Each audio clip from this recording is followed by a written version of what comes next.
اور ہم نے بنی اسرائیل کو ذلت کے عذاب سے نجات دی، یعنی فرعون سے،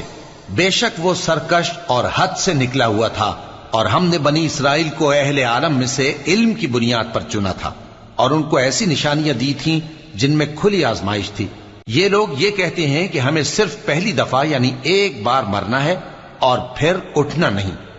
پس اگر تم سچے ہو تو ہمارے باپ دادا کو زندہ کر لا۔ بھلا یہ اچھے ہیں یا تبا کی قوم اور وہ لوگ جو ان سے پہلے ہو چکے ہیں؟ ہم نے ان سب کو ہلاک کر دیا، بے شک وہ گناہگار تھے۔ اور ہم نے آسمانوں اور زمین کو اور جو کچھ ان میں ہے اس کو کھیل کے لیے نہیں بنایا، ان کو ہم نے تدبیر سے پیدا کیا ہے، لیکن اکثر لوگ نہیں جانتے۔ کچھ شک نہیں کہ فیصلے کا دن ان سب کے جی اٹھنے کا وقت ہے، جس دن کوئی دوست کسی دوست کے کچھ کام نہ آئے گا اور نہ ان کو مدد ملے گی، مگر جس پر اللہ